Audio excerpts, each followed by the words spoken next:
a dreary 32.2 degrees, which means we have wet concrete. The snow is very heavy and thick, and it's more like pumping water than blowing snow this morning. Happy Sabbath to all of you. Hope you're safe indoors and can enjoy the day with your family if you have one. If not, with your favorite hobbies.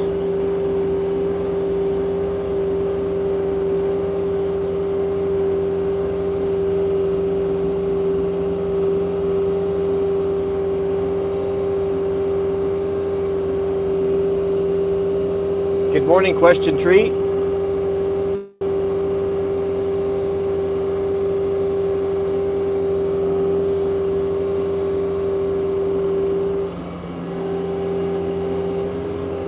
Hello, Carl. Good morning.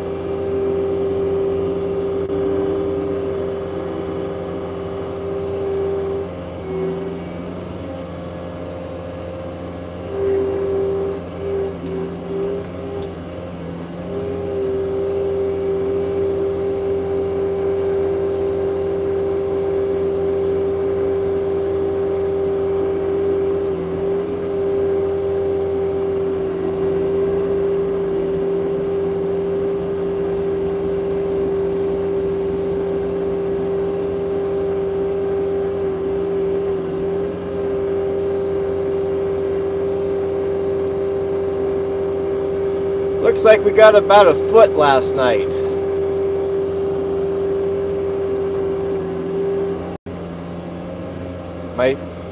My snow bike is still in the shop. The parts got here from Quebec the next day, and they've been sitting in the UPS terminal about an hour from here for 2 days, scheduled for delivery.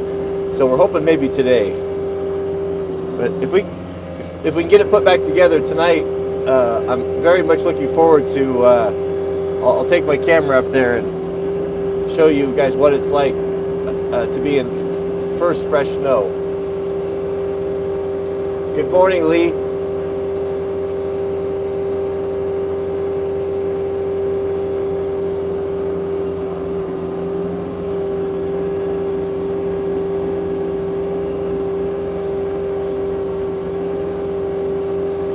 Boy, it is. This snow is heavy indeed. It is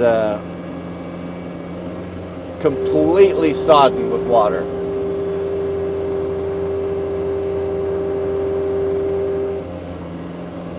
This is the type of snow that will make an inferior brand of snowblower fail.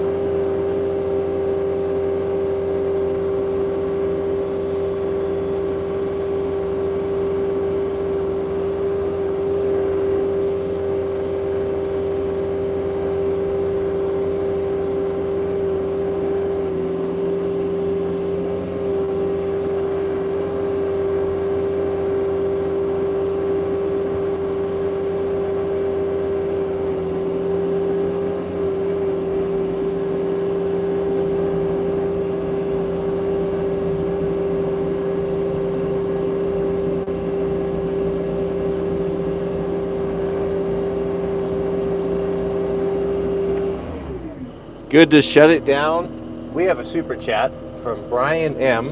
And Brian writes, I'm too low for snow, but this is for the good storm that came here in California so far. 2 to 5 feet up to 6 feet places. Fun weekend for those in the Sierras. Man, oh man, is there any place prettier than the Sierras? California, I mean, it really has it all. If you're going to talk about one state that has just incredible everything, from the coastline to the redwoods to the deserts to the Sierras, incredible. But yeah, that's beautiful up there. Shout out to you, and thank you for that super chat. We have a super chat also, and thank you, Brian. We have a super chat from Mr. Justin Gilmore. Shout out to you, Justin. Thank you. That's very generous of you. He says, "Good morning. Just wanted to thank you for all you do. Love these live streams." Well, thank you very much. I appreciate you being here, Justin, and thank you for your generosity. Shall we proceed?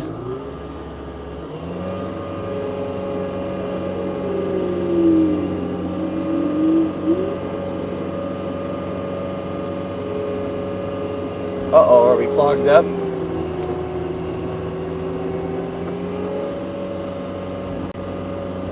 Oh, what a mess. Look at that. Goodness. I may have clogged up my chute.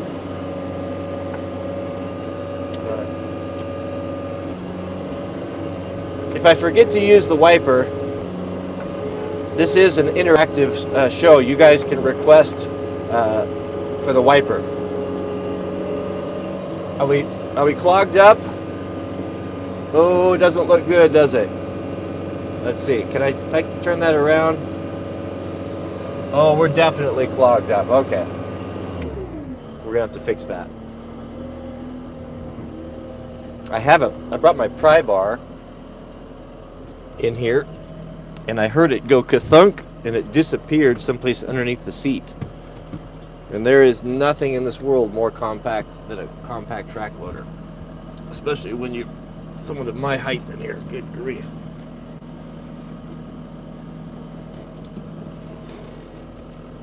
I mean, just exiting the thing when everything's all slippery outside, it is a heroic effort.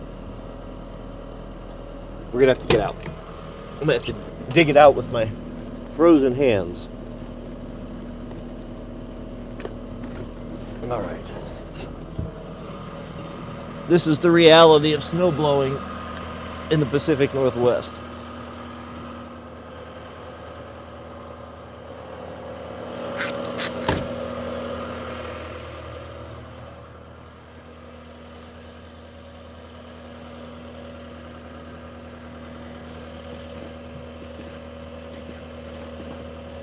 Yeah, wet concrete. It's so heavy, it just takes a small amount to plug. We're not going to be able to shut the throttle down. I think that's going to be the way we operate today. We'll have to just keep it spooled up. Oh, it's packed in there good. I'm going to go grab something to poke with.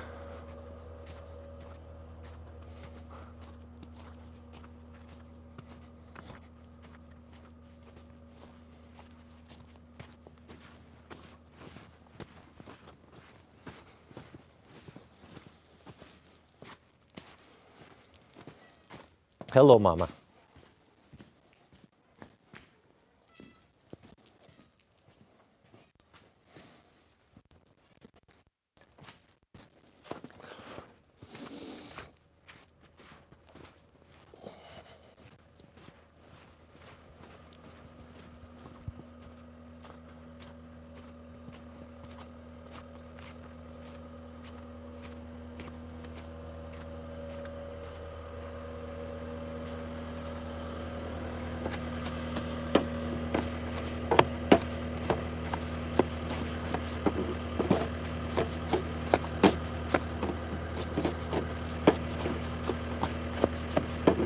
Yeah, it's going to be full throttle all day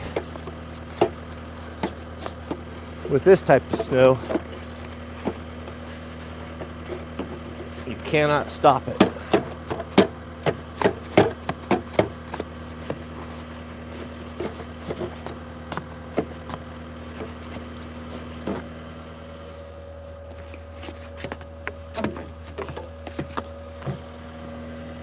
Got it mostly opened up, but I'm not even sure if that will blow out. Let's give it a go. Don't let me forget me broom.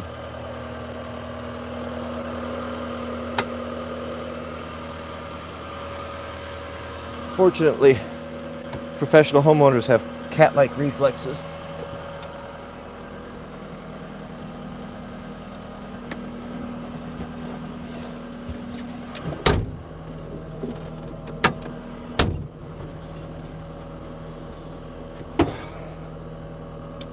Let us proceed. Is she gonna chooch? I think it blew that snow out, didn't it?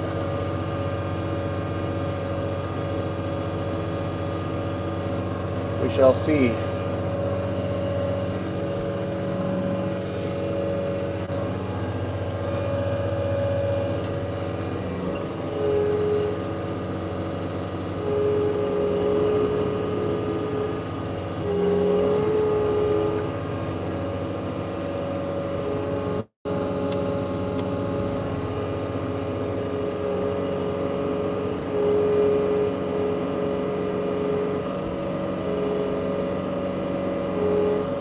that's a bad sign. How come there's nothing coming out there? I didn't even get into it yet.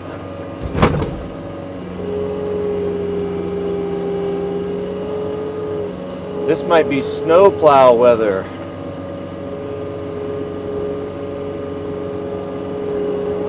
Take a smaller bite of it.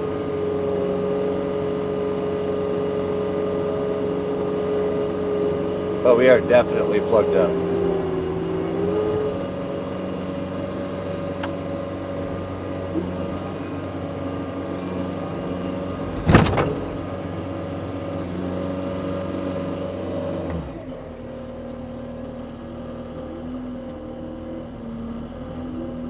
All right, one last time.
Oh, goodness.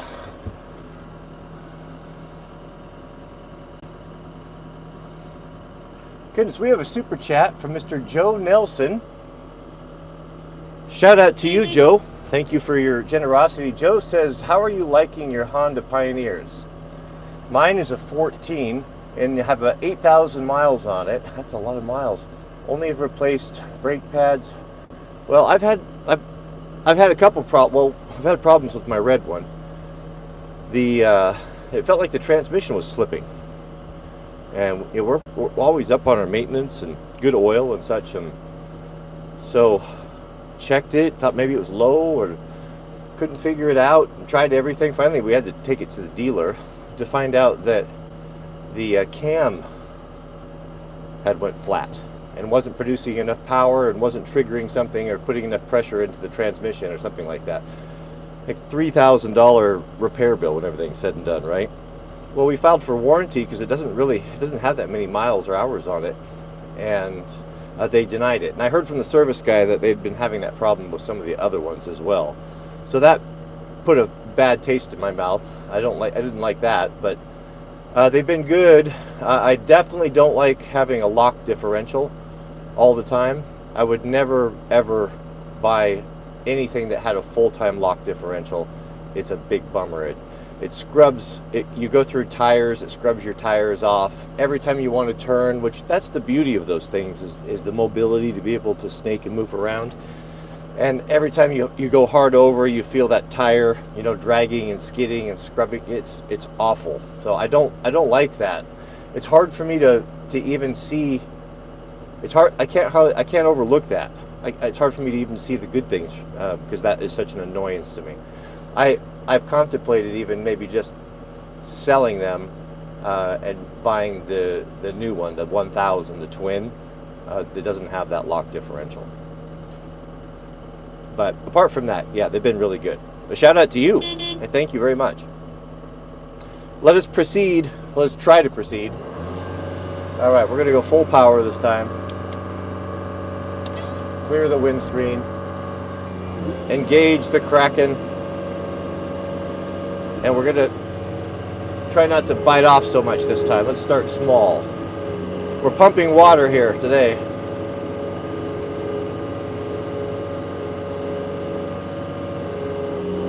Will it clean itself?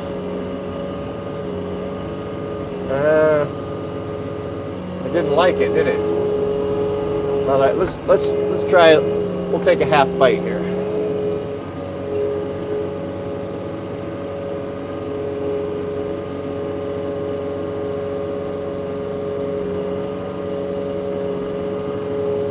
Are we clogged again?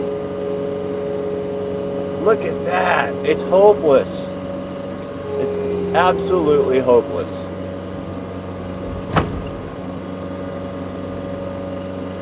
So what do we do? Should we, I guess we have to put the snowplow on. Goodness, we have a super chat from Martin Vorak. Shout out to you, Martin, who says, hello, thanks for the stream. I watch you at work and I have a better day now, thanks. Hope there won't be too much today. EMS, Czech Republic. Hello, thanks for the stream. Watch at work. Well, we have our friend from the Czech Republic. Shout out to you for watching, and I hope you don't have a very busy day as well. That's a hard job. I understand that.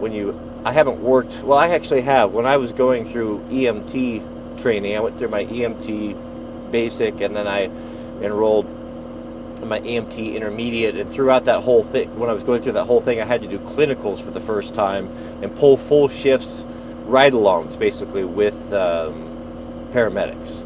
And I did it for a couple weeks in Denver General, which was a really busy hospital, and worked in the ER, doing like starting IVs and practicing intubations, and all that sort of thing there. And goodness, that's a difficult job. It's really hard on you.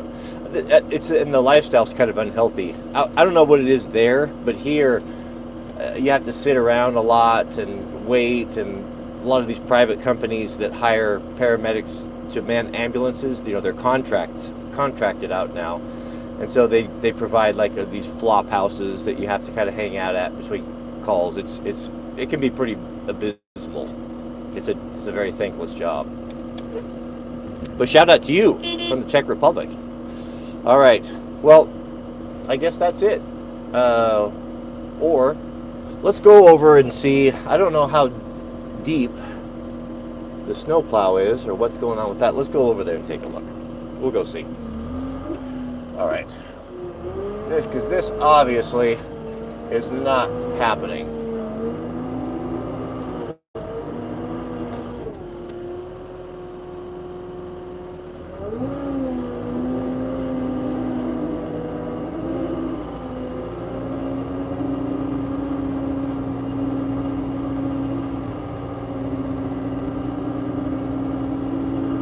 But this would be good for a snowplow. Now the question is,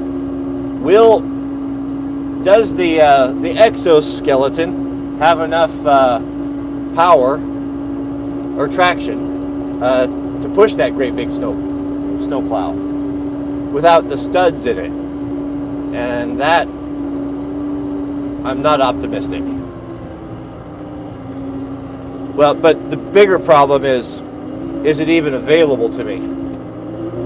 Or is it buried deep in the snowbank? Let's go see.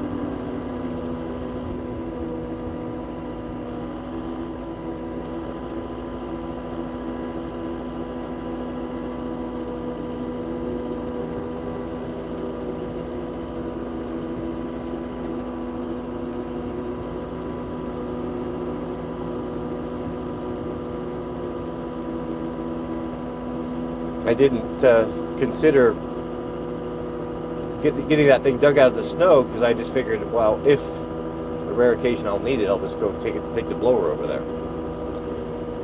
You see? Can't make any assumptions. Or do so at your own risk or peril.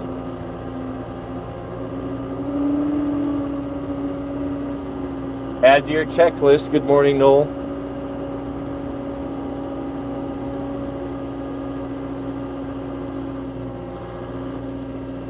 Yeah, big heavy snow. This is the type of snow that puts a lot of structures at risk. Because there's already, you know, a couple feet on the roof and then another foot, and then it warms up and rains, and then that starts to accumulate weight. It's like a sponge. It can hold a lot of weight. Where is the snowplow even? We have to get around in there and tromp around, maybe go get a shovel. See if we can identify it by a specific lump in the snow. Okay, what's that big tall one? Is that the broom? I don't know what that is. You see, if we would have taken a picture, we would know. I'm kind of thinking maybe over here on the edge. How about if we go tromp around over there? We can figure it out.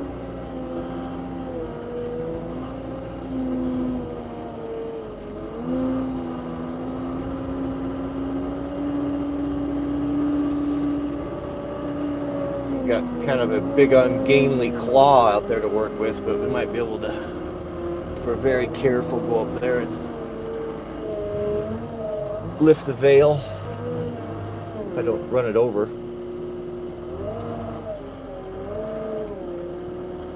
What are you?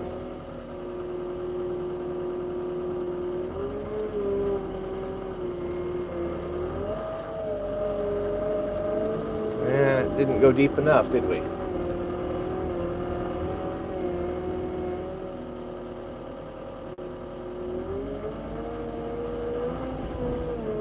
Oh, the snow is so heavy.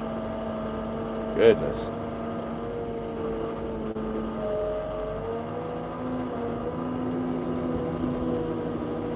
Something in there. We're about to reveal it. There it is, something hard.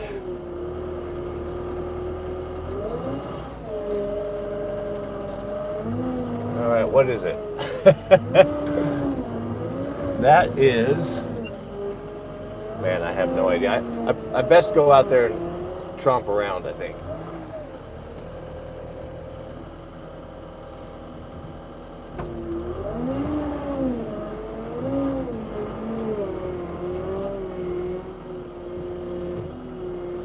We'll go get to the bottom of this right now. Get my gloves on.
That's it. And I know what we need. So, if we go grab a snow shovel, I think I can quickly sneak in there and extricate that plow out. That's right. I should be able to grab it right there. I just got to dig some of that snow out. So.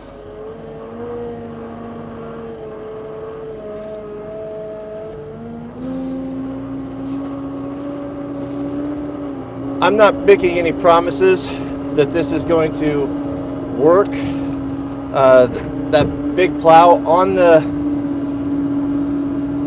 exoskeleton, but we will, if I can get it out of there, let's give it a try and see. We'll probably just put that plow down and spin our tracks. But you never know. Maybe there's enough weight here.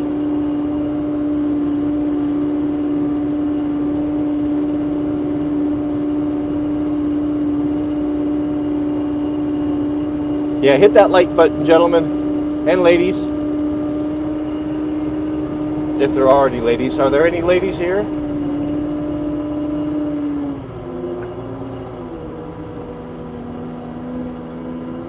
I think the last time I checked in the analytics, about 97% of us were male.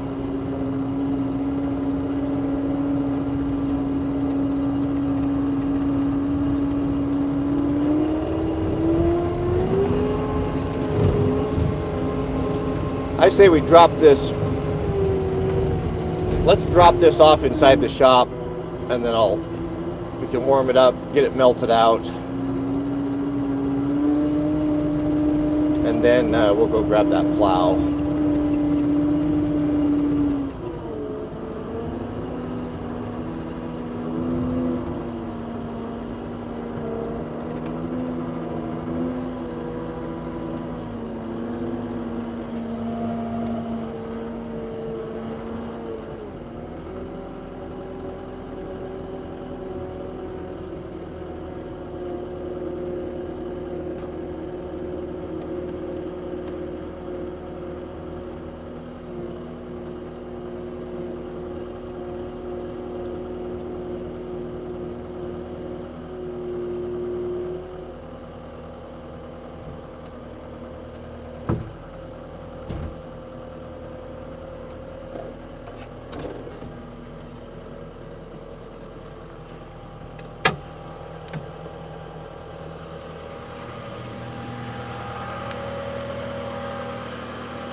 I obviously don't understand this electrical plug, how it works. It's very complicated, that.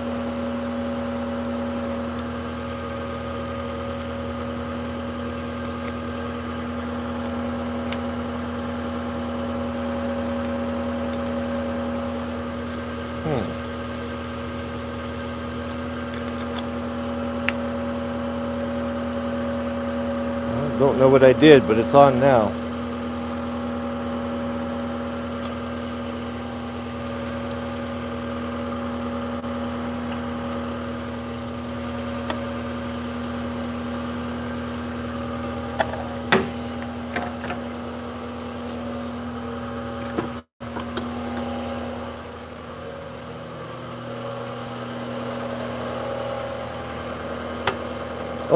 Let me grab let's see, I need a shovel of some sort.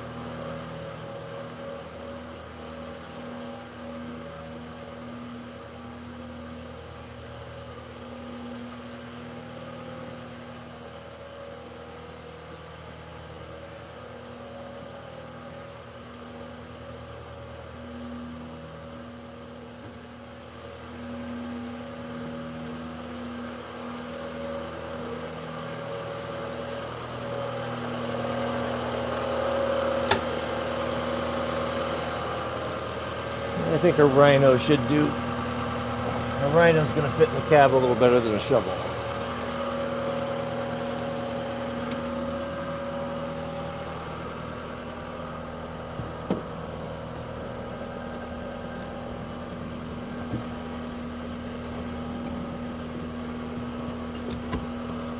Our power went out last night about 6 o'clock or 7 o'clock or so.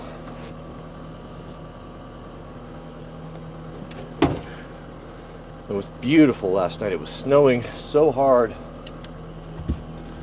I went outside and you could kind of look out down across the valley and you could see who had generators and who didn't, as the snow was reflecting everything.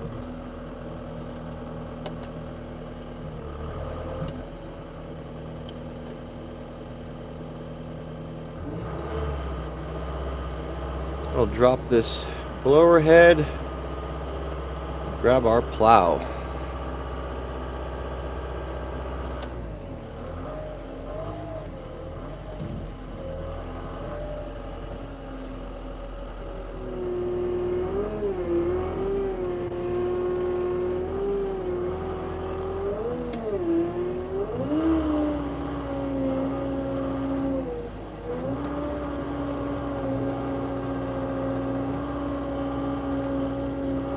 Oh, heck no, man. We're all pure blood around here.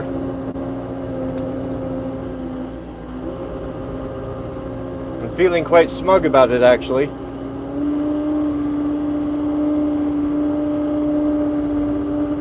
Especially after the abuse that we received.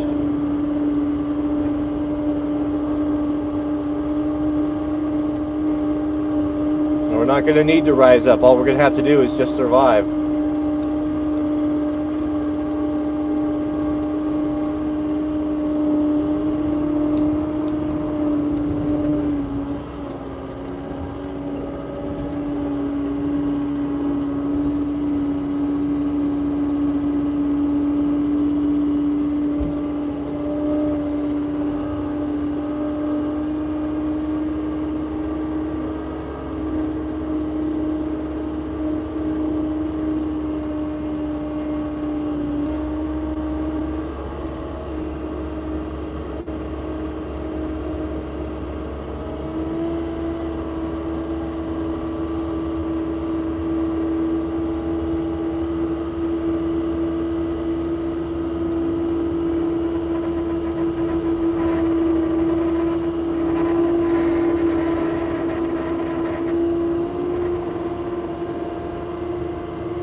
Who's taking bets on whether or not the snowplow is going to be effective?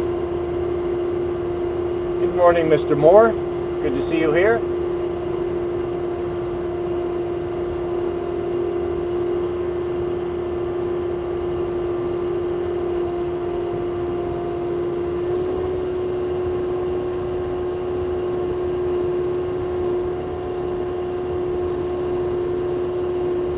Good morning, Alan.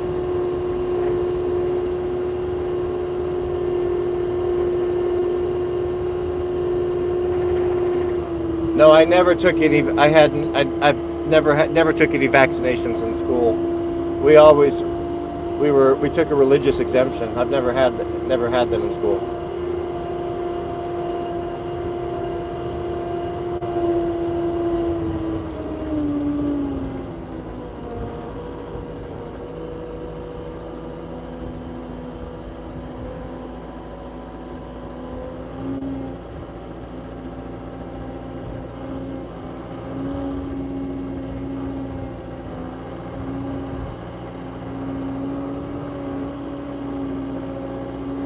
The you suppose we can sneak in there and grab it? I'll have to set it down in a clear spot to get the snow out so it'll latch in, but I might be able to poke in there and nab it. Maybe not. I don't know if I can go down that far. Yeah, the snow's built up too far. Unless I could drag it back with the... Oh, man. I best just get out there and do it properly, huh?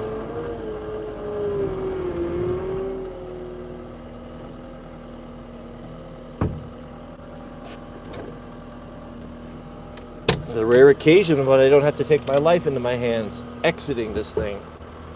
And there's no implement on the front.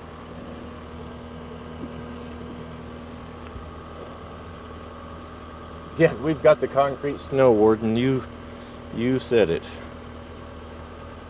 It's depressing, this weather.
I was just thinking, I don't know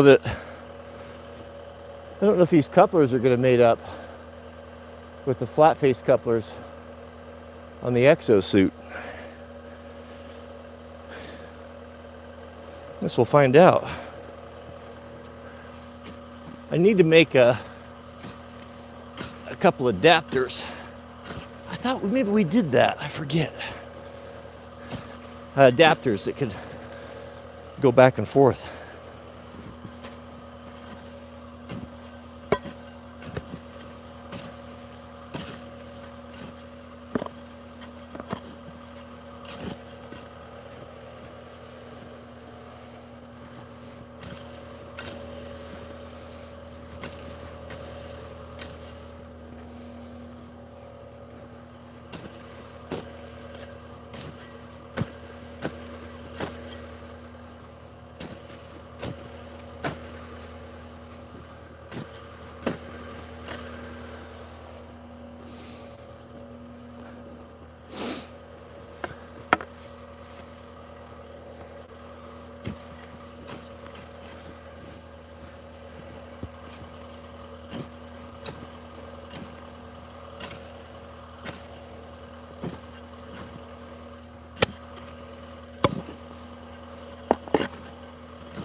Yeah, I've got pallet racking,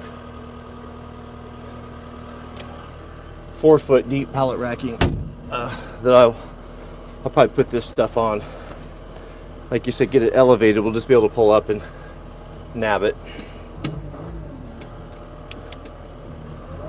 Yeah, all these lessons have to be learned. All this stuff needs to be figured out.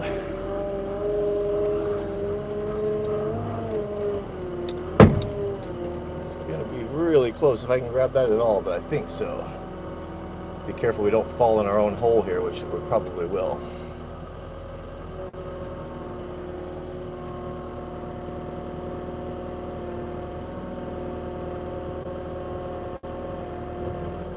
Okay, I've got it captured.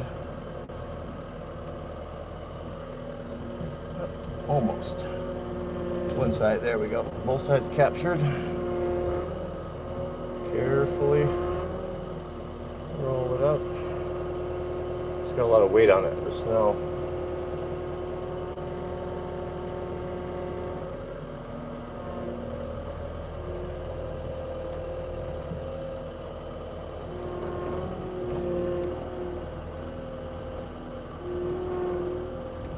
Oh, dropped it. I think we can get it this time though.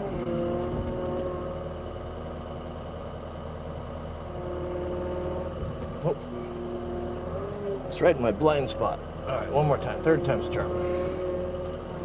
Always the third time. Keep forward pressure.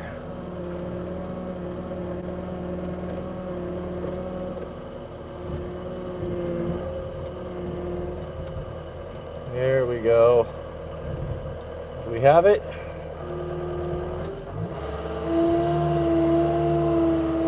Indeed we do.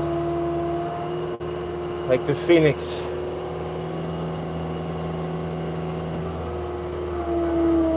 The frozen phoenix.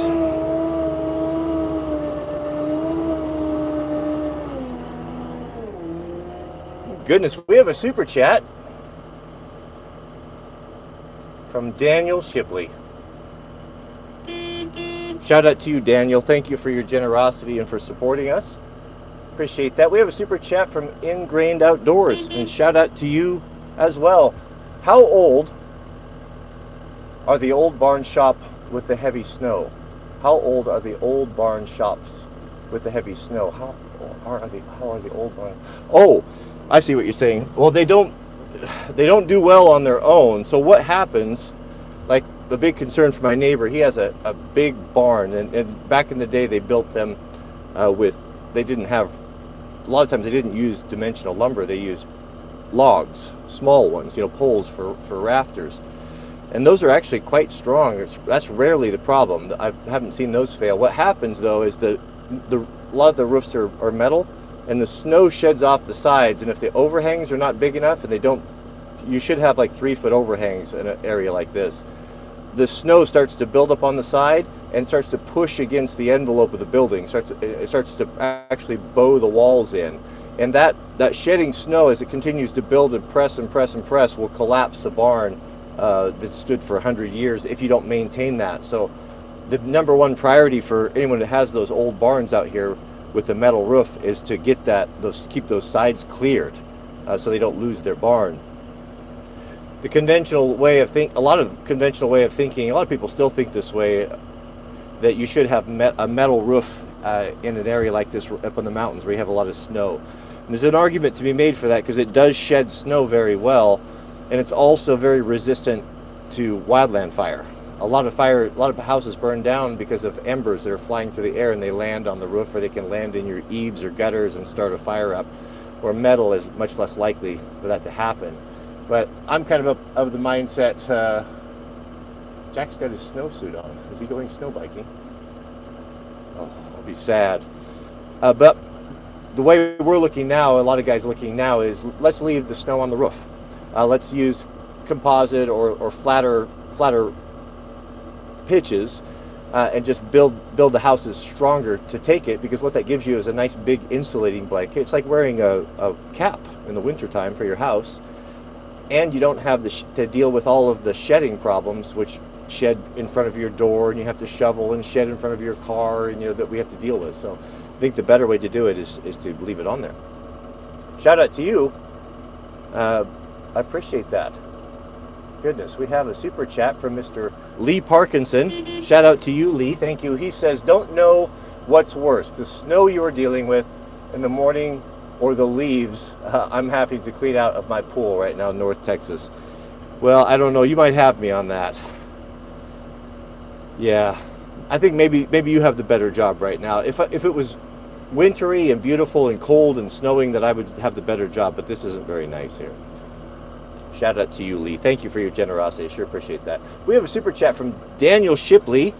Shout out to you, Daniel, who says, have you seen the word premiere died suddenly on Rumble? Have you seen the world premiere died suddenly? Oh, yes, I did. Mrs. W and I watched it about a couple weeks ago on Rumble, and that's something you should watch. Yeah, maybe someone can, well, you should go see it. I think the only place that you can find it is on Rumble. It's a documentary called Died Suddenly. Yeah, go watch it. It was nothing that I didn't really know, but only confirmed suspicions. But shout out to you for that recommendation. Thank you. We have a super chat from Mr. Mike Wagner. Shout out to you, Mike. Thank you, Mike. He says, in the snow/climate, the same here as the old homestead, are you a part of? Oh yeah, very, very, very similar. Actually, as the crow flies, it's actually a pretty short distance, maybe 16 miles. But we get significantly more snow here. We actually, Mrs. W and I always wanted to be here. We just weren't in a position, we weren't able to do it at the time. So we lit out there, but I've always watching the weather when we were out there over here as well to compare it. And it was routinely, they would always get first snow or more snow, and it seemed to be a little bit colder. So it's similar, but different. It's the old place was much drier. This is greener and closer to that transitional forest that I like, that perfect little belt on the eastern slope of the Cascades. Shout out to you. Thank you for that. I appreciate your super chat. Thanks, Mike.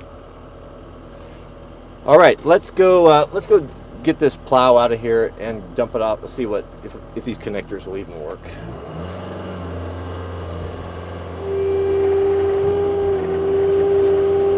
I don't know if I'm going to be able to lock the pins here. It's probably too much snow. What's it look like?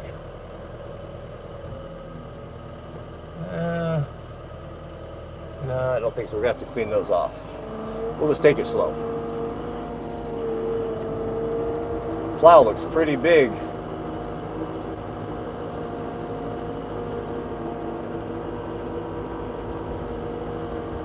Shout out to Overton Windex, working hard in the chat. Thank you for that. Get my spade. I'll come back and grab it. I don't want it in the cab with me right now.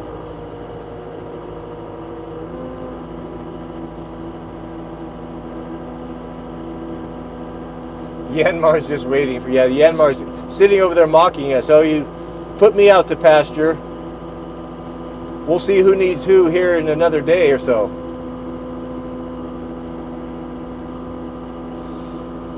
I could get Jack out here with the snow shovel. If you want to see sad Chad, that would be Jack out here digging the Yanmar out and then putting the chains on the big tires all the way around. That would make him very sad.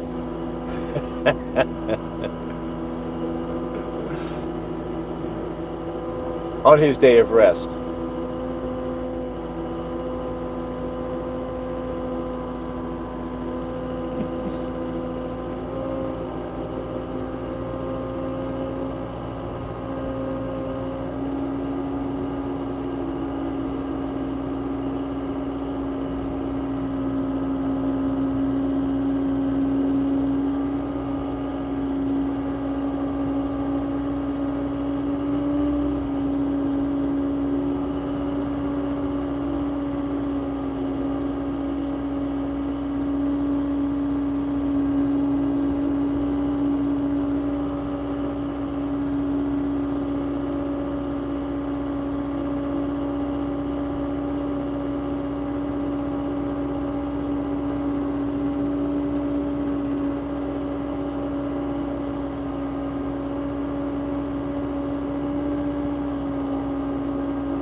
I hear you, Garrett. Well, the way I look at that, go ahead and work him. That way, when he hits the age of 18, you won't have to worry about him lingering and failing to launch. He'll be running out of your house.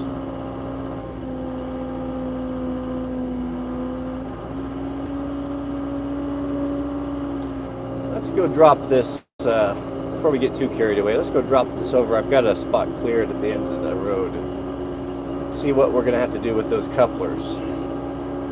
I mean, it's basically set in a fixed position right now, so it would be usable. And that's basically, I would just be pushing it out across the road anyway, so. You know, you guys told me to go get my shovel, and now I need it. I learned my lesson slow, don't I?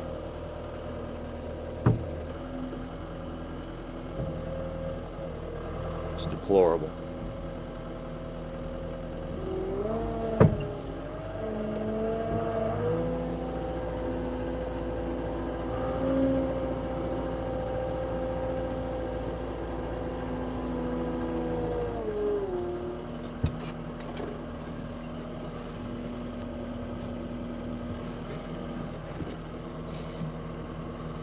Incredible machine, these track loaders. Their versatility.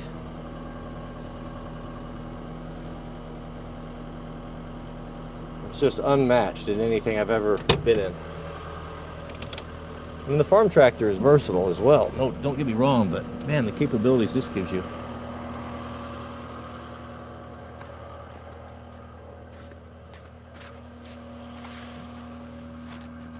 Oh, that's frozen solid. We're going to need some sort of a striking implement. Oh, there's my pry bar. Perfect.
Yeah, that is definitely not the right couplers. All right, so what is the solution to this? We can run it without these, obviously. And might be just as well. I'm not going to go out and plow it in the grass anyway. I just want to clear the driveway. So we could just push everything to the edges flat. Yeah, I think it'd be fine. I just don't want these things to get chewed up here.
I'm wearing my Nix, my 6-inch Nix boots.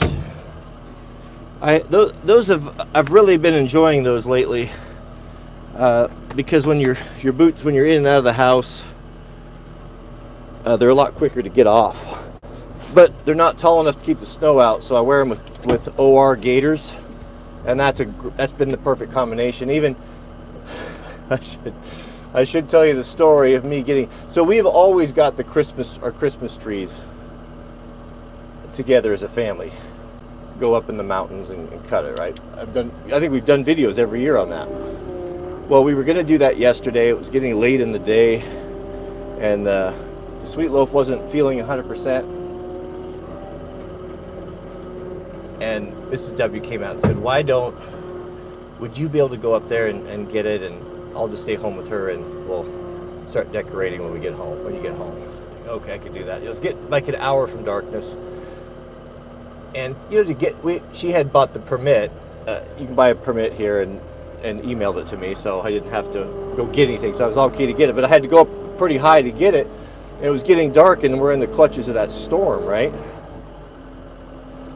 And I thought, as I was on my way out, I was thinking, the wisdom's kicking in, and I thought, this is just the type of situation where you get yourself into trouble.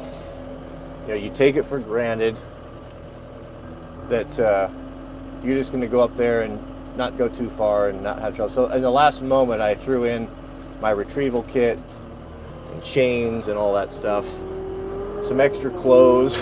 Let's do a little test here.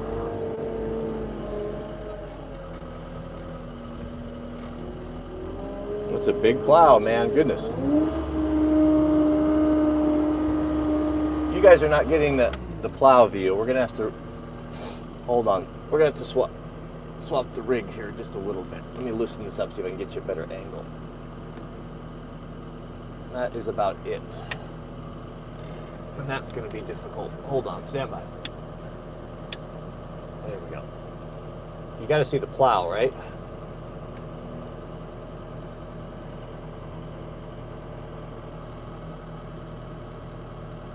That's the best I can do.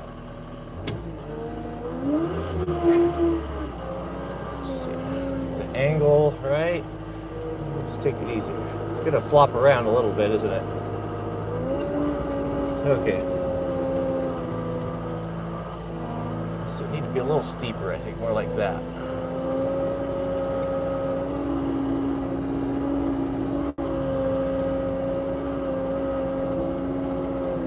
Steeper yet, even. You gotta have that pretty steep, don't you? There, we're scraping now, so up pretty high, I see.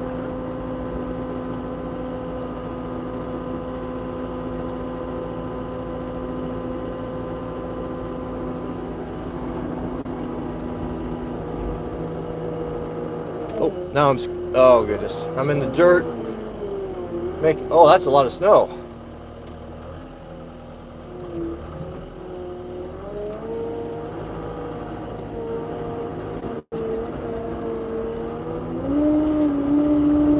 Heavy snow.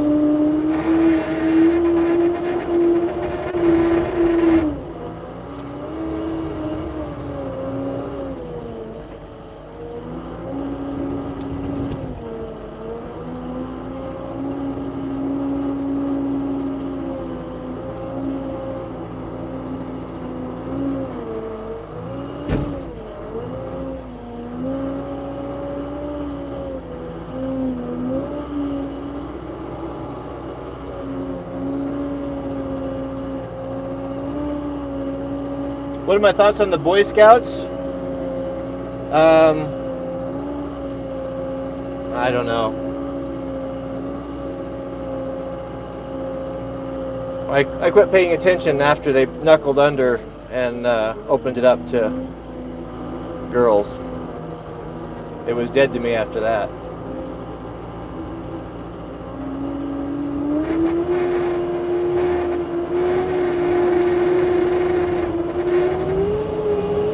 Okay, I'm learning. With the snowplow, you just have to be aggressive and get after it. It's been a while.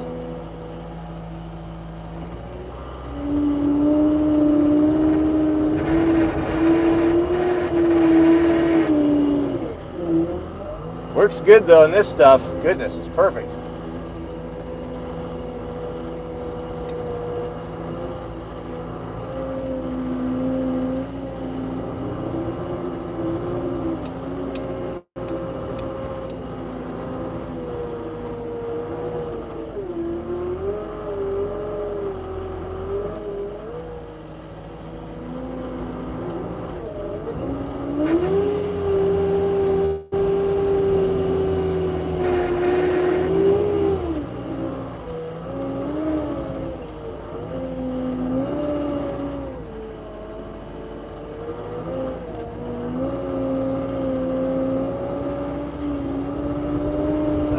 Go down here and get a running start, see if we can just push the whole driveway out in a clean sweep here without building up so much weight that I run out of steam.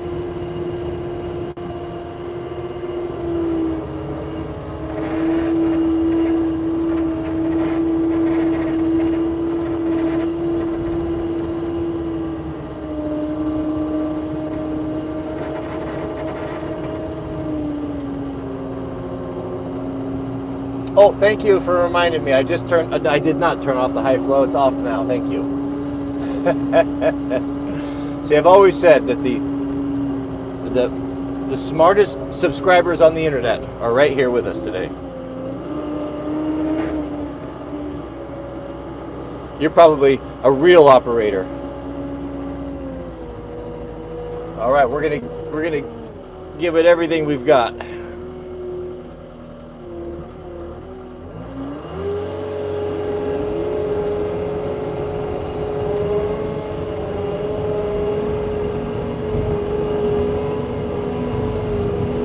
It's getting heavy. No problem.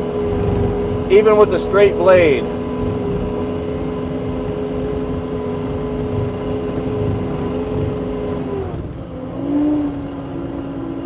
That's excellent.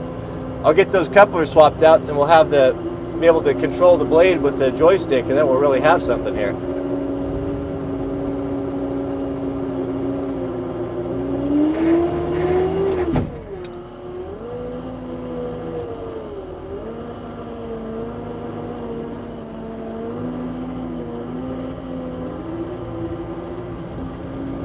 Man, I didn't even comb my hair, and I'm looking pretty scrubby on my show.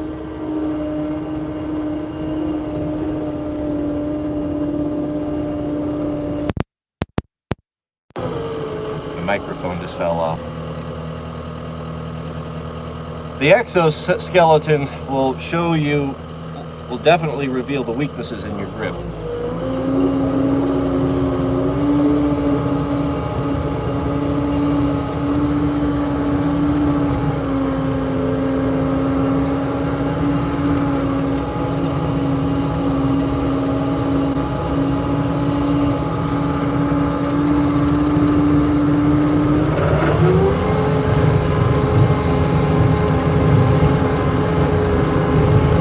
My hands, I think about the same. I was supposed to go back on Friday, but we couldn't make it in, so we'll see. I don't know. I wasn't expecting an instantaneous recovery. I wonder how much snow can I back up here and get the whole thing in one push? Let's try. 8 feet at a time. It won't take long. Maybe I should try not to take all of it. Let me just bite off what I can realistically handle.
Yeah, the neighbor went by on a little Kubota. I don't know. I've never seen him before. I don't know who he is.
Yeah, this is just too.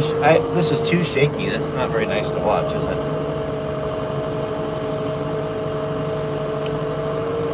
One option that we have to us is I could try one more time. This is my new phone. It's the 14 Pro Max, and I have not tried to connect it to my GoPro camera, and that's got incredible image stabilizer on it, but the connection has been very unreliable with my 13, but I couldn't try it. But that would solve the problem. Then we'd have just rock steady, we'd have good stabilization.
goodness, we have a super chat from Mr. Noel Hastings, who writes, in previous chats, saw recommendations for Bibles for a late life beginner. Also the apologetics, the message, NIV. Yeah, I have all of those, Noel. And yeah, I think so. There's two, I guess I'm of two minds on that whole thing. The conservative side of me says that you should stick with a good conservative translation, stick with it and put the work in to understanding it, even if that's the King James Version with its archaic language. And maybe that becomes from me having to do it myself. And no one likes to see anyone get a free ride. We despise that. If we had to suffer or bleed for our art, we want everyone else to do that as well, right? So is some of these more modern or easier to understand interpretations, is that cheating? Goodness, what in the world was that? I think a bird just slammed into the side of the... It's very strange. So that's one way of thinking. The other one is that, well, what good is it if it becomes such a barrier, the language and the so confusing to people that they become discouraged and put it down altogether. So I understand as well. So I don't really know what to say, what the best way to go. But as I've always said, there's safety in the multitude. The good book tells us that there's safety in a multitude of counselors, and it tells us, when you're about to make an important decision, and especially this is a message to us men. We have some of us have a very powerful justification machine. So when you tell me if you haven't experienced this. You've got a friend who has maybe got his eye on a new truck, or has been thinking about it. He's been looking at the Ford website and maybe dropping some hints and all that.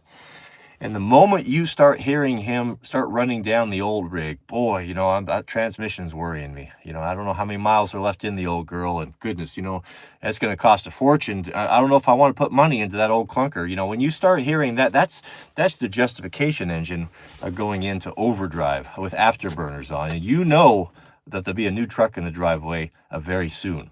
So I don't know how we got onto that. What were we talking about? Different Bibles? I don't remember. But there's safety in a multitude, and I like to be able to go freely between all of those translations. To be able to teach out of them is wonderful, to have that liberation. And also, it makes you bulletproof in the moment when you need to discuss or argue apologetics or scripture, because you're not just bound by one thing. You're familiar with it, and you can the big picture. So just understand what they are. If you're going to pick up the message is a very easy to read version that has taken a lot of the problem with those is taken a lot of the thinking out of it to come to interpretations or what God's meaning is, and that spoon feeds you and gives that to you. Yeah, I don't know. Is that necessary? Have we become so infantile that we can no longer, as adults, wade through the original text, the same text that our ancestors have for years and years, and we have to dumb it down to the point where we have to have these? I don't know. I have to be careful. Mrs. W reminds me, and I'm aware of this now, that I'm very, very much black and white. I'm either this or that to an extreme, and I can take that position, like say, oh, King James, I'm going to die in the King James Version. And if it's not the King James Version, then everything else is heresy. And there's a lot of dudes out there that will say it. I've heard it many times. My dad said that, which is just an ignorant. It's ignorance. It's basically lacking a fundamental understanding of translations and how many good ones there are out there. It's not the only one, and it's not without its fault either. Many people will tell you that it's divinely inspired and it's without fault, and that's not true.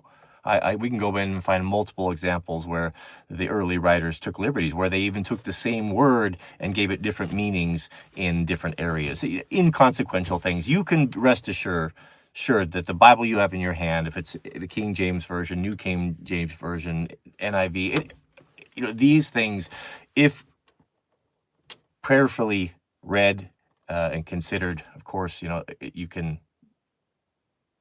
relatively safe with them. NIV is not my favorite, but if that's what you got and that's what you like, and if it's either that or nothing, then then do it. Shout out to you, Noel. Thank you for your generosity. I'm not a fan of the NIV as your primary. I wouldn't start with that. I would recommend excuse me, I gotta put my coat back in. New American Standard's good. New King James comes to mind.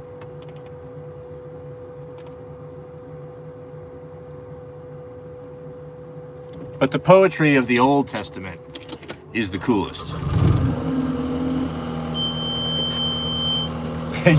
Just the way that they wrote things, the old sayings. When it was Samuel and Saul in the Old Testament. This is the best.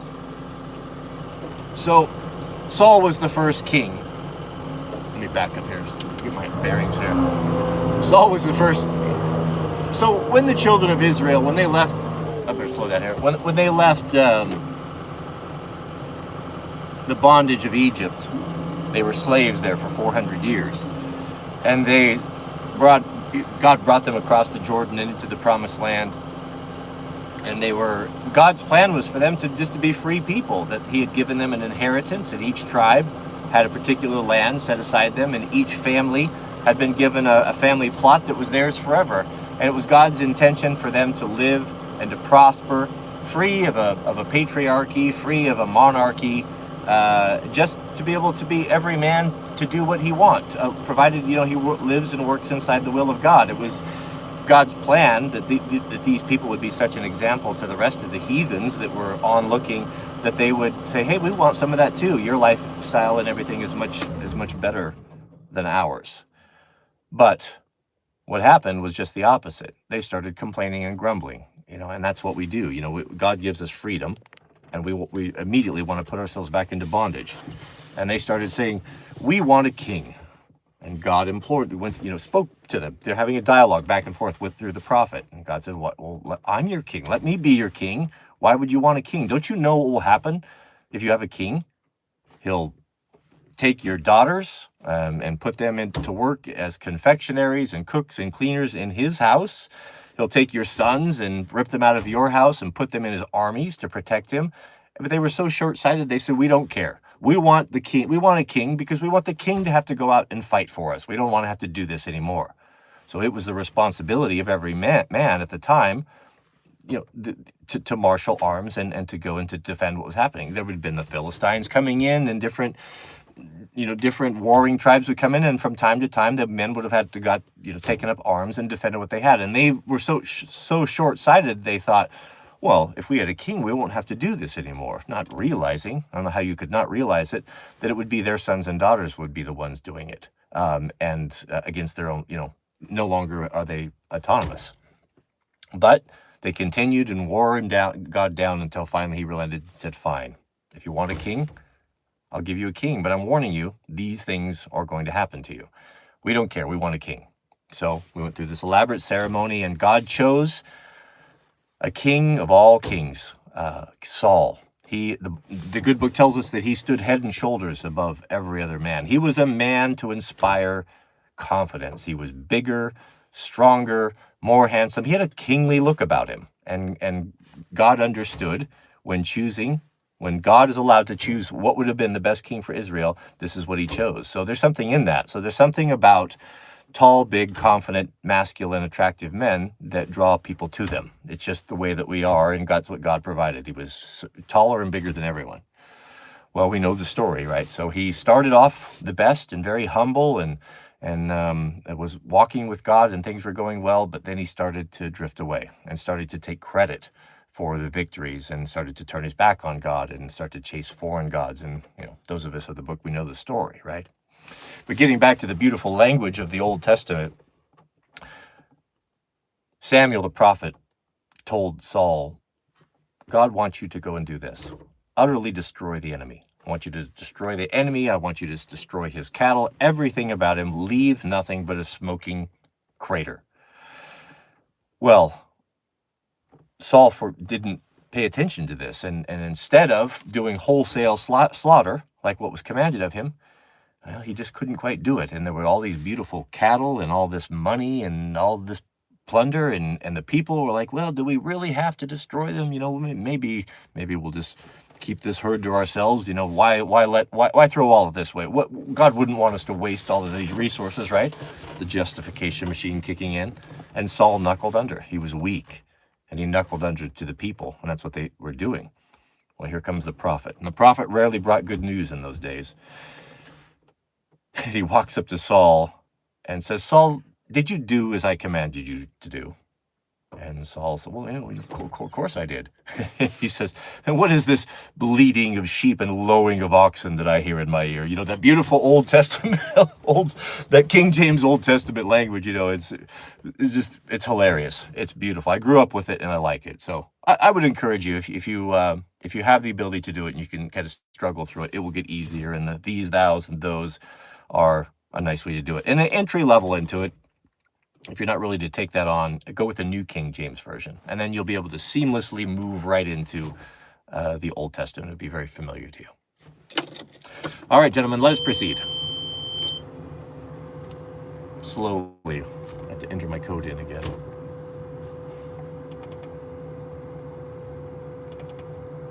And then I think I'm going to go back, take Mrs. W out for coffee, invalid code. We do the process again. And get to the work of decorating the house.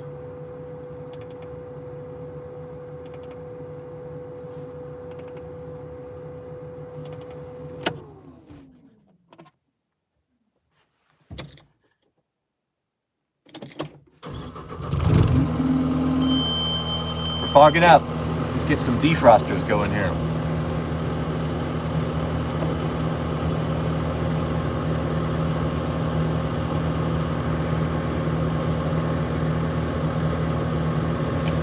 Blake Lee's dropping some knowledge here on us. I hear what you're saying.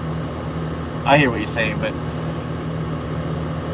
I just don't know that the statements like that are helpful. You're talking about some deep waters.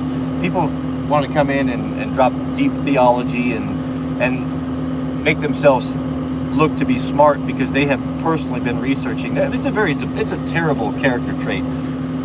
Where you go and you've just recently learned something or read something, and then steer the conversation next time you're in the midst of people or men in a way that comes up so that you can look smarter than everyone else and drop this knowledge on everyone.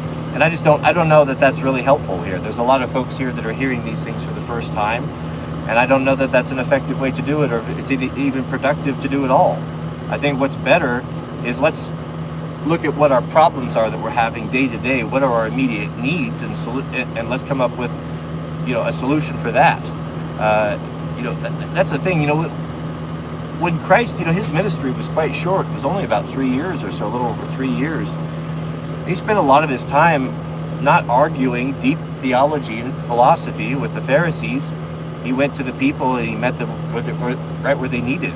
Many times what they needed was just something to eat or a drink of water, and then once you have provided that, then you can sit down and discuss the real meat of the word. But the new believers need the milk of the word, not the meat of the word. It's just not productive. It's just a barrier that doesn't need to be there. The good book is very deep, and we haven't even scratched the surface in our understanding of, but all of that, these things, many of these mysteries that have confounded the fathers in the past are starting to come into focus, and I believe will be coming into focus more and more for us that are reading and watching.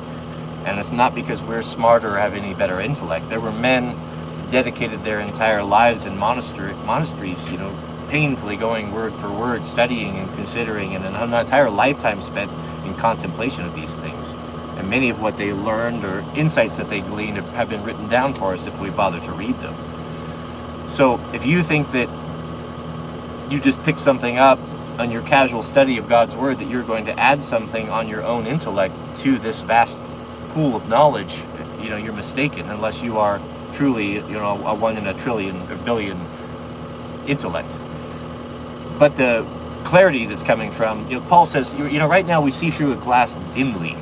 Imagine like a really poor quality, imagine like trying to adjust, and there's grease and Vaseline and stuff stuck all over that you can't quite see, and you're trying to focus, and all you see is like just blocks of colors.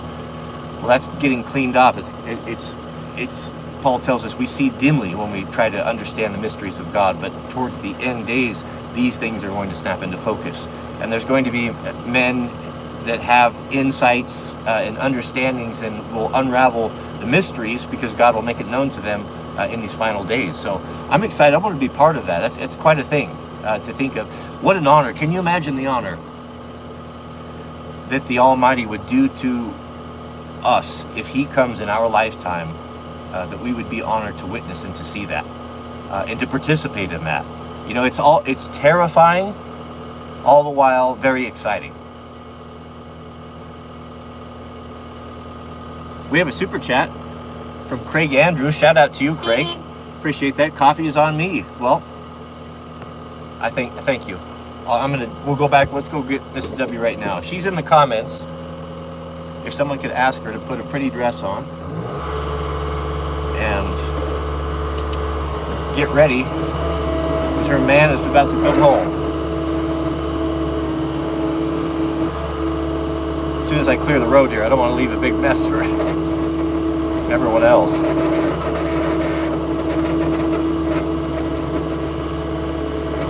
You know she does.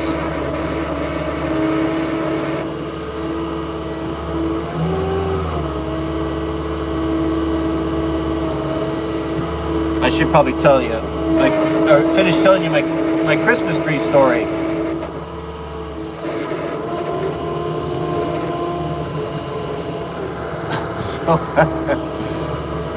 So I was, as I was mentioning, if you're just joining me, so we've always done a Christmas tree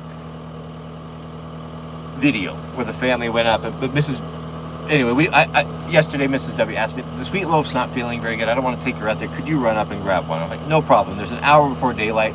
So I decided at the last moment, I don't even really have proper clothes on for it, and I grabbed a coat, and I thought, well, I'll throw my tire chains in there, and I'd already set up my retrieval kit, so I have everything all in there, so I worst case scenario, if I had to spend the night, it wouldn't be that big of a deal.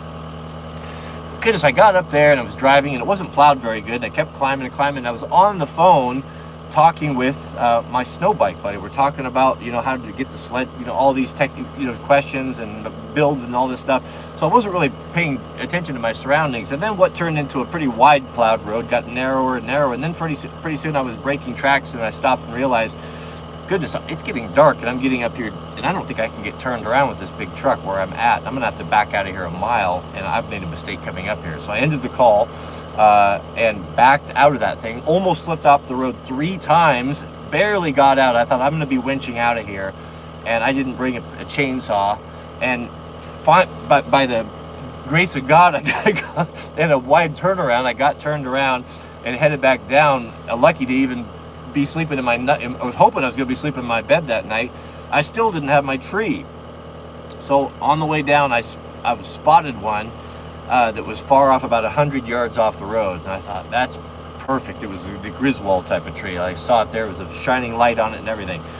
So I grabbed my saw, and I had my jeans on. I had the same thing I'm wearing right now, but a flannel shirt on.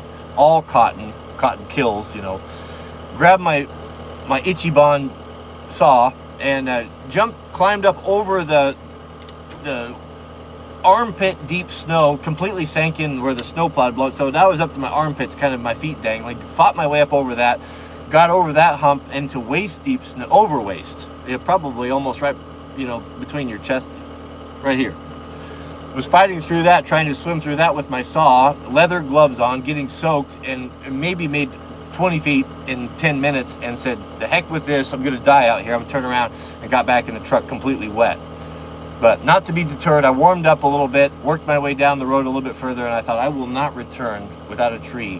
What would she think of me? So I found one that was only about 100 feet off the road and repeated the process, swam out there to it, completely wet, cut that. It was quite much bigger than I had expected too. I didn't realize how big it was from the road. Had to halfway climb it up out of the snow, cut that thing, nearly decapitated myself as it swung around. I didn't do a proper notch. It was an absolute S show. Fell down, drug that miserable thing. It was way after dark now. Mrs. W's in a state, she's starting to text, and I don't have service up there. Drug my tired old soaking wet frozen bones down with that tree that you're about to see right now. Lucky to be here, actually. Goodness, we have a super chat. We have a super chat from Mr. Dean Pickett. Shout out to you, Dean. Thank you for your generosity. Dean writes, morning, do you watch Justin Rhodes' channel? I ask because he mentioned buying something because of gear review. Because of a gear review. You did. Can't remember what it was. Justin Rhodes' channel. I know that. Why do I know that name and I can't put a face to it? I'd have to say I don't know. But the name sounds very familiar to me. And thank you, Craig, also. All right, let's head back. I'll show you my tree, and we'll see if we can't get Mrs. W, take her out. It's one of my favorite, I'll turn my camera around, goodness. It's one of my favorite things to do.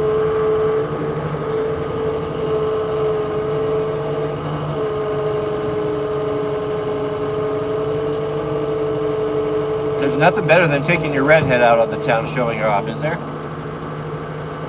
It's so funny. I'll tell you the truth. And if you're a lady here, take note. It's incredible at this day and time that a woman that is feminine and acts like a lady is the punk rock of the modern age. That's the rebellion. Isn't that incredible? Think about it. Growing up on the internet and just the depravity and the next level of just filth and disgusting behavior is the one-upmanship on these women online, these Western women, is getting to the point we're just a year or two from them just walking around naked, because there's no other place for them to go. They take it further and further and further, and it's so common now and so ubiquitous and mainstream that it just gets beyond. What at one time would have been very titillating to men now is so, we just look upon it as just garbage because it's so common and so trashy that there's nothing special about it. It doesn't have the shock value it does anymore. And all it does when I look at it now, it's not an arousal thing, it turns my stomach. And it just is just an insight to just a low value trash individual. And what truly is exciting, and what a lot of people are turning to it, and what a lot of young men want, is that modest conservative traditionalism. And not the fake one, not the one that was out in those streets hoeing, and then now realizes that that's not working out for her, so she's turned over a new leaf and is pretending to be something she's not. But the genuine article is that's where it's at. That's where it's at.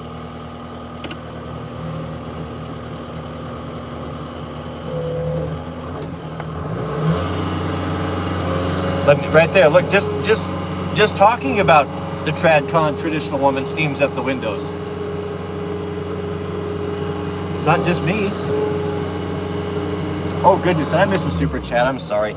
I missed a super chat. Yeah, like Overton and I both missed one. I missed a super chat from Mike Wagner. Shout out to you, Mike. And Mike writes, greetings from the Michigan Rust Belt. I wonder if a high quality automotive ceramic coating inside the snowblower would help, not that cheap spray.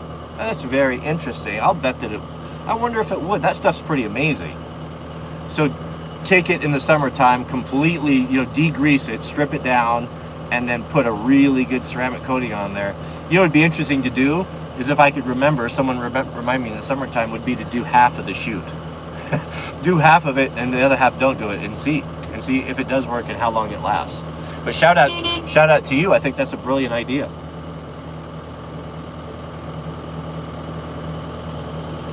.304 mentality is unacceptable. Yeah. Well, we don't. They do what they do. We're not hating here. We're not even judging. We don't have to shame anyone. We just don't have to participate in it. As I said yesterday, women control access to sex, and men control access to relationships. So we don't have to get after anyone or get mad. They're going to do what they're going to do. They haven't been taught anything. Why wouldn't they do? Why would you expect them to do anything other than that? Their mothers that's what their mothers have taught them to do. That's what their mothers did. So they're only doing what they should do. But we don't have to marry them. Don't marry them. And they'll fool you. They'll come correct. You'll see them in the churches. They'll go out in 304 from the time that they're 15, 16, 17 up until they're in their late 20s or early 30s, and then they realize now they've got a 100 or better partner count, and that's when they find Jesus and go back to church, and they become the conservative trad con with all sorts of damage, and they'll fool a lot of you, and you'll take these on as wives, and then they'll destroy your life. Don't marry them, don't live with them, and don't give them children. It's simple.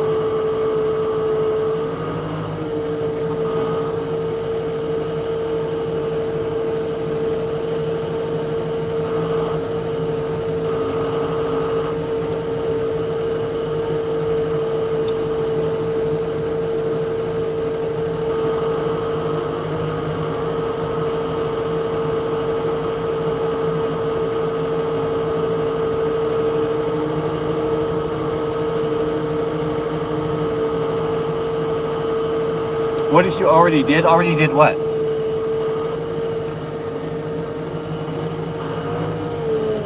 I'm gonna go, oh man, we got so much snow on here. I guess I probably should just push it. I'll just push it over to the edges. I'm glad I cleared all this area. I'm gonna go, I'll pop in and tie in with Mrs. W and give her some time to get ready. I want to go over to the bakery.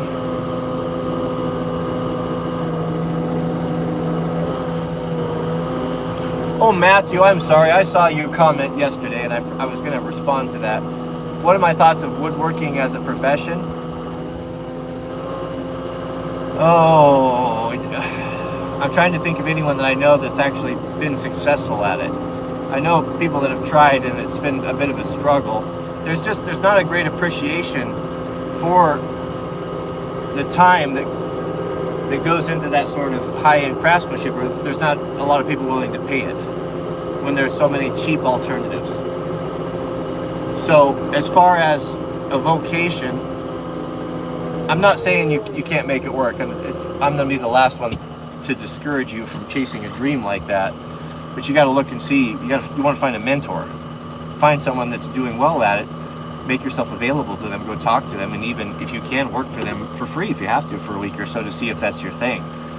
However, it might be best to do it as a hobby and see if you can turn it into a business. Have something under your belt that makes you marketable in a wide range of places and areas. Those trades, those blue-collar trades that are going to be critical. Anything that's going to be required to keep the infrastructure running is going to be something you should have. So I would get something like that under my belt, and if I really had a passion for it and you're off time, get yourself set up, dabble with it a little bit, put yourself out there and see, and do kind of like I did. If you can turn it into a living, then do it. But I just don't know anyone that's doing it. Find woodworking, and just killing it. I just don't really know about that. Goodness, we have a super chat from Be Good. Shout out to you, Be Good, who writes Shabbat Shalom, and yeah, happy Sabbath to you as well. Cody, he says YouTube won't let me ask questions in super chat. I'll try to post it in chat after this goes through. Thank you, brothers. Yeah, and you're always welcome to email me. You can email me, Cody@Wranglerstar.com, and I'll try to get to those as well. Does salt work equally as well when it preserves fruits as it does the meats? Oh yeah, salt preserves meats very well. Dumb question, what is a TradCon? TradCon is a traditional conservative. It's just a short for traditional conservative, TradCon. Okay, you want to see, I'll show you my tree here. And it wasn't about picking out a good one. It was simply about picking out the only one. I'm lucky to have it. Be careful, don't run into my truck here. Good grief. Flip the camera, nothing but the best production here. Get this up out of our way here.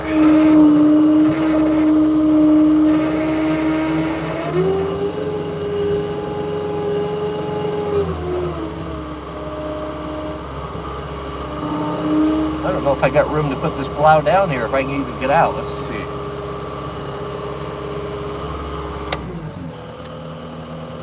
Nice work, Griswold. It was a Griswold. You know, it was one of those things where you know, you always watch the videos of, you know, guy goes out, you know, after work for a hike on the mountains, and, you know, has to, a rock falls on him, and, you know, he has the adventure, you know, has to fight for his life for 72 hours. You know, I thought, this is unfolding right here before me. It's gonna turn into that. I didn't tell anyone where I was going, etc. All right, I'm gonna show you my tree. Get Mrs. W going, and then we'll come back. Maybe we'll have time to finish up.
She is. She's a good Midwestern woman. You won't catch her slacking. Or lacking.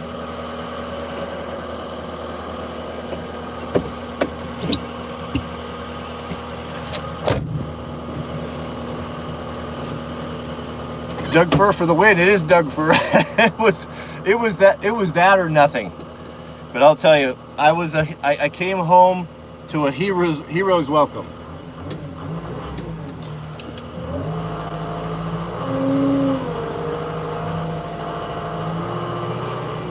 It's not a bad tree. Oh, you can't quite see all of it there, can you?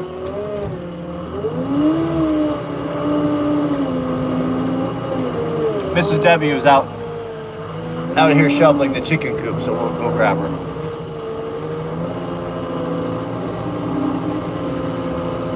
Oh goodness, we have a super chat from Mr. Brian I and double alternator member. That's a beautiful tree. Thanks for sharing. And shout out to you, Mr. Brian. Thank you very much. It's not a bad tree. I've had worse. It's not a noble fir that I was hoping for it. Now, if I had my snow bike running, the plan was Jack and I were going to blast up there right from here last night and go up to about 6,500, 7,000 feet and drag us down to a nice, beautiful noble. But that was not happening in the Super Duty. There's Miss Pants, best dog in the world.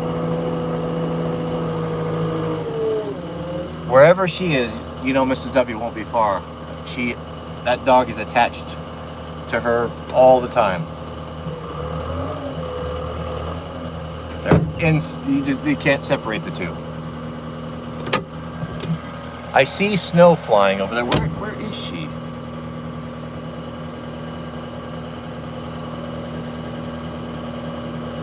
I can't get over there though. Maybe we can. I might.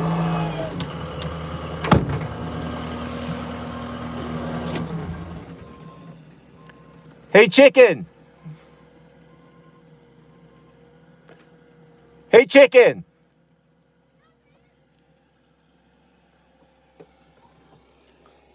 She's coming. Hey, I have to say there that Mr. Brian, I do approve of your avatar as a devout trekker. Does anyone know the difference between a Trekkie and a trekker? I am of the latter.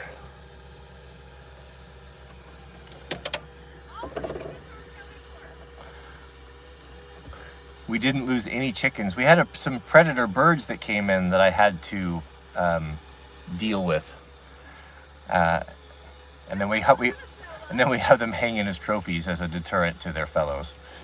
Would you like to accompany me to the bakery? I probably could do that. Yes. How long would it take you to be ready? 30 seconds. Okay. Well, I'm gonna park this thing.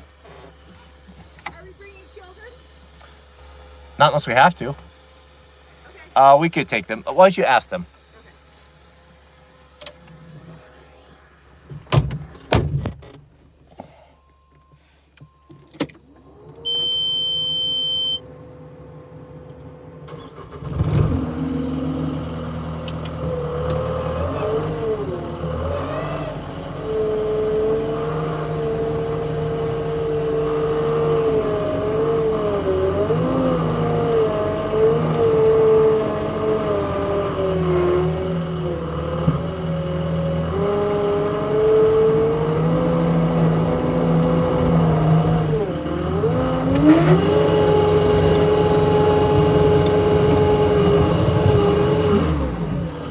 Very heavy, that.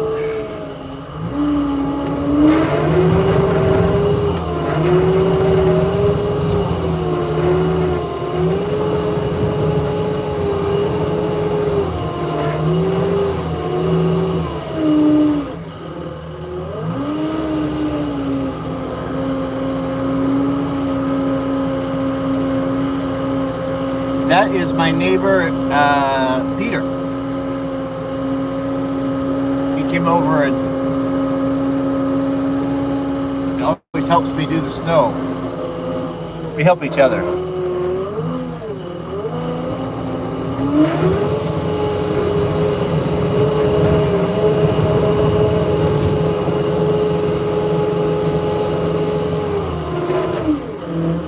Boy, that you can get driveway cleared fast with this thing.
Oh, I don't know that the Yanmar is better.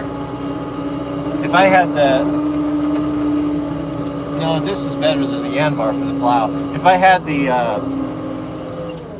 controls, if I could control the blade, had the right coupler attachments, then we'd be a different story here. But even this way, it's very effective.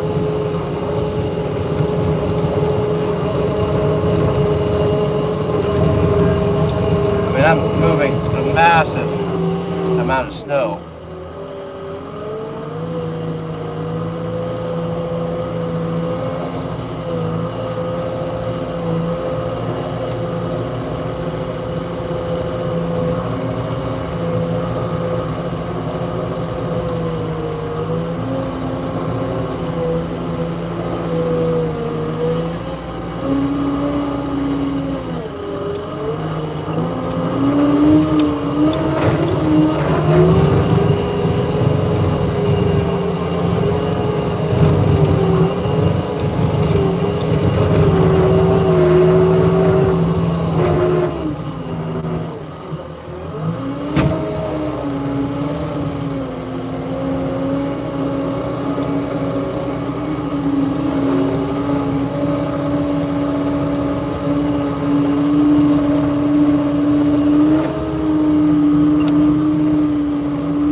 Good morning, Peter. Morning. Hey, you and Catherine want to join us at the bakery? We're gonna head over there. Say again? You and Catherine want to join us at the bakery? I think so. We're Well, going- when are you heading over? She's getting ready right now. Oh, okay. All right. Do we come over here or we'll meet over there? Just meet us there. Okay. I imagine we'll probably be over there. Leave there pretty soon. Say again? We'll leave pretty soon. Okay.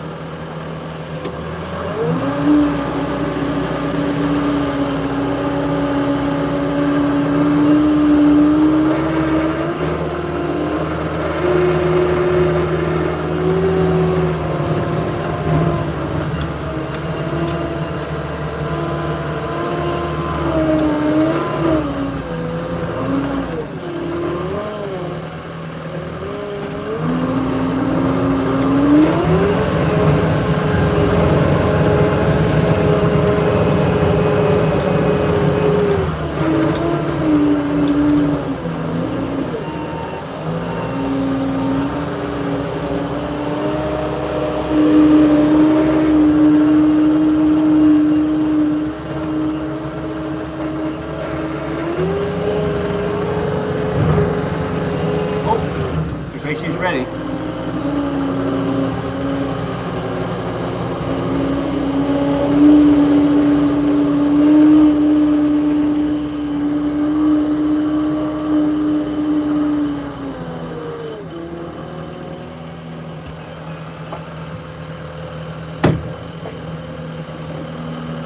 Sorry, gentlemen and ladies, priorities. Well, thank you for hanging out with me. We're gonna head over to the bakery, then we'll come back and finish this up. So appreciate the super chat. Thank you for everyone for moderating, for Noel and Overton and whoever else was helping. Keep us in your prayers. Enjoy the Sabbath day, and we'll see you guys over the next one.